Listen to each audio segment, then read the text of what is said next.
Hello everyone, it's Seth, probably better known as Saffron Olive, and it's time for another Budget Magic.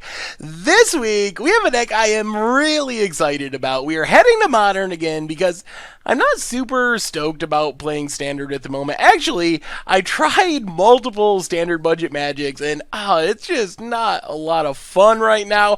But Amonkhet's coming soon, so I'm excited for that. Hopefully that'll shake things up. But this week, we have a really sweet Modern deck. This one is really fun, and as you'll see in the videos, pretty competitive. So this is White-Black Aristocrats, and it's only $96 in the paper world, 38 ticks online.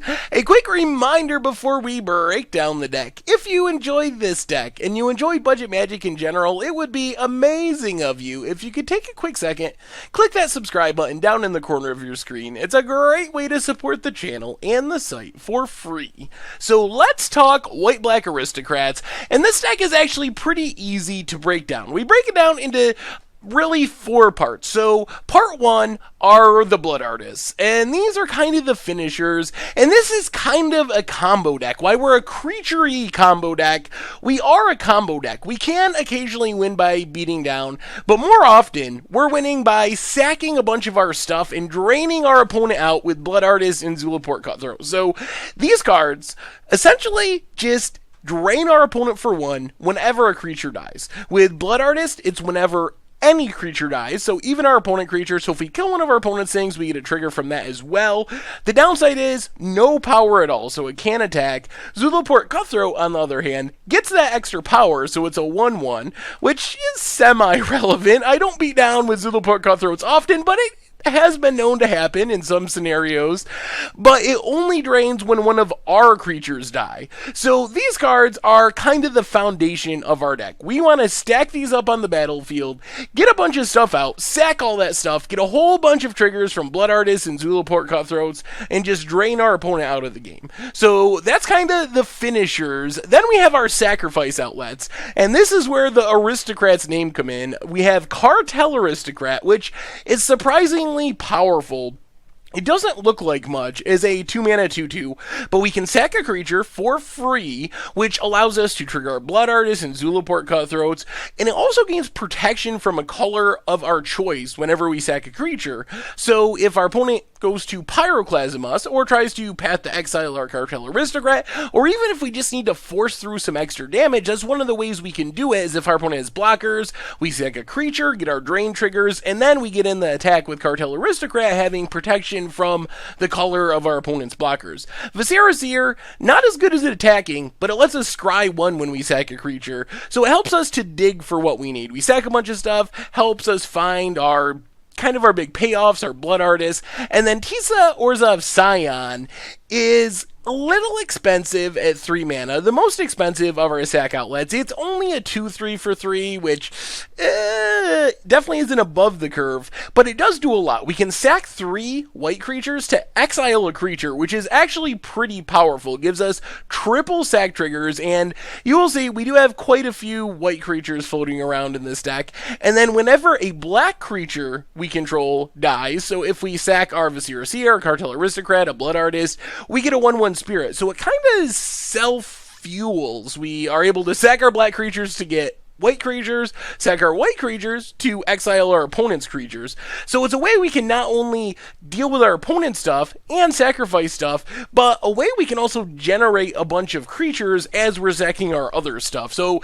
even though it's a little underpowered as far as power and toughness, it does a lot of things. The next part of our deck is sacrifice fodder, and the big one here is Lingering Souls. Lingering Souls is just an insane magic card. It has my vote as being one of the most underplayed magic cards in Modern at the moment, and it feels like it lines up really well with the format right now. There's a lot of decks that are kind of 1-for-1ing. Eldrazi, Jund, Abzan, those are the decks that are near the top of the format right now, and what they want to be doing is 1-for-1ing you with removal while they're beating you down with Tarmogoyfs and stuff like that. Well, when you play a card like Lingering Souls, it gives you 4 bodies for 1 card. It's really difficult for those decks to 1-for-1 you to Death, Abrupt Decay, and Dismember, and all those cards look pretty silly when you have cards that just make so many creatures for the cost of one card.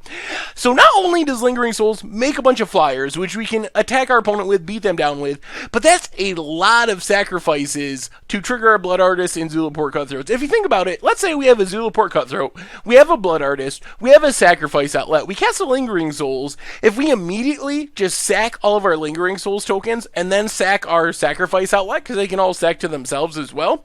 So we sack everything, that's 10 damage right there. And that's just one Lingering Souls out of nowhere. And that can happen fairly early in the game.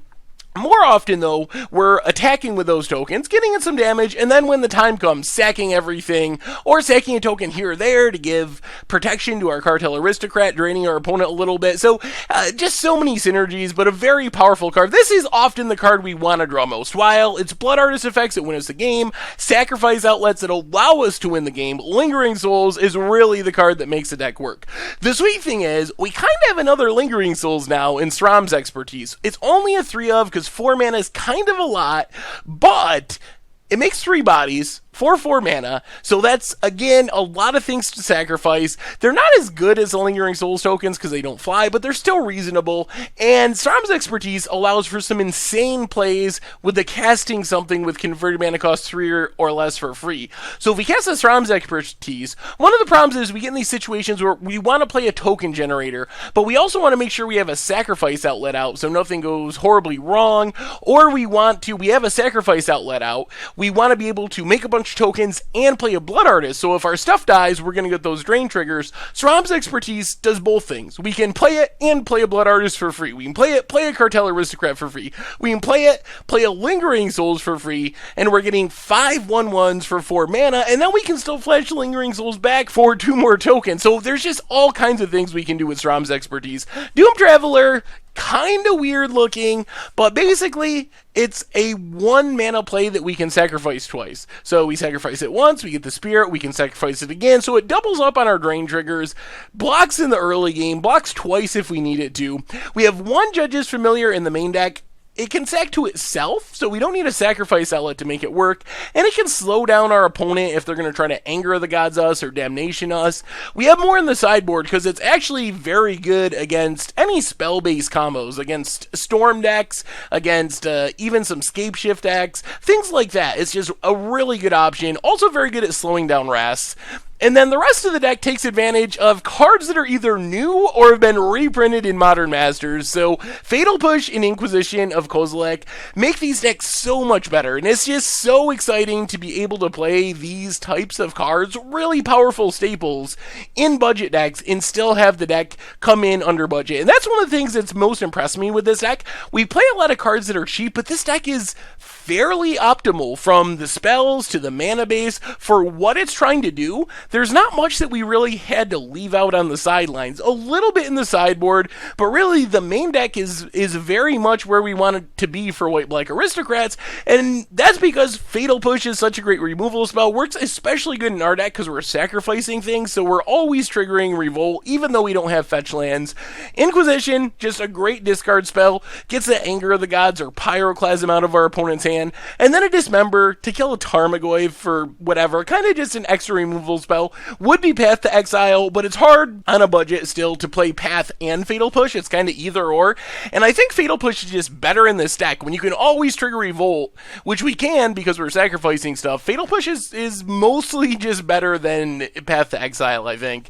In the mana base, we get a really solid mana base. 4 Concealed Courtyards, 4 Caves of Koilos, so we have 8 duels that come into play untapped, a couple of Shambling Vents, gives us a backup plan if our board gets swept away, we can still get in the damage, and then 3 Windbriskites. No real combos here, we're not Emmerkling people or anything, but we have the ability to just play something on the cheap, hide something underneath there. It's easy to attack with 3 creatures because of Lingering Souls and Sram's Expertise. We have just lots of creatures laying around, so we can attack, even if it's just a Lingering Souls or a Blood Artist or something. We're kind of cheating on mana and generating card advantage with our lands, which is a nice ability to have.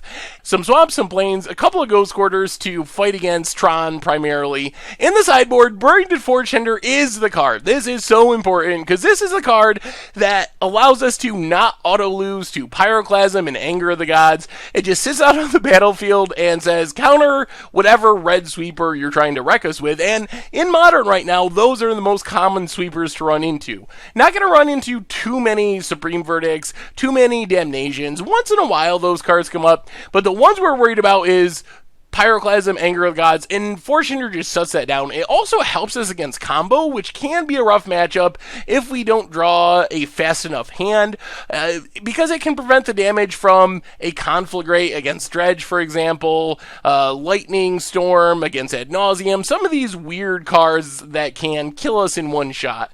Then we have Duress, Judge's Familiar, and Dawn Charm, all to fight against control/combo decks. Duress, just peel something out of our opponent's hand. It can come in alongside the Inquisitions, or sometimes in place of the Inquisitions. Judge's Familiar either stops a combo against Storm or something like that, or just makes our opponent play off curve with their Wrath. And with our deck, playing off curve can be enough that we get that one extra turn to sack out our board, draw another Lingering Souls, and win the game. And then Dawn Charm is mostly there for the counter a spell that targets us, for Conflagrates, Lightning Storms, those type of things. Also can be used as a fog, but that's a little less common, not usually bringing it in against aggro. We're already good against aggro because we just gain so much life. Disenchants and Mortifies, more removal for artifacts and enchantments. Mortify is a creature. And then Doomblade, this is kind of the Path to Exile slot. If we weren't on a budget, it would just be Pathier, but Doomblade does a reasonable job filling in for the, I need to remove something bigger than what gets hit by a Fatal Push. So I don't know, Wormcoil Engine or Reality Smasher, something that's a little too big for Fatal Push. Doomblade gets the job done. And that is White-Black Aristocrats, and that's our budget magic for this week. And I have to say, this deck is super sweet. It is a lot of fun to play. It's very intricate. It sometimes feels like an aggro deck where we just play a 1-drop, play a 2-drop, play a Lingering Souls, flashback Lingering Souls, beat down. But it also feels like a combo deck where we're getting in little bits of damage here and there, stacking some stuff, doing some tricks, just disrupting our opponent a little bit with protections and Judges Familiars. And as we're doing all that stuff, draining our opponent a little bit here, a little bit there, and before you know it, we're at like 28 life, our opponent's at like 6 life, and we attack them with Lingering Souls and just win the game. So this deck feels really powerful, it feels really strong, and it has a lot of just really good cards in it. All around, I really like it. I'm really happy with it. Give it a shot. I don't think you'll be disappointed. Anyway, that's White-Black Aristocrats, and that's our budget magic deck for this week. So thank you very much for watching. I hope you enjoy the gameplay videos, and I will talk to you soon. Thanks for watching the video. If you enjoyed it, take a second and click that like button down below. It's a great way to help support the channel for free. And you can find the next video in the playlist right here.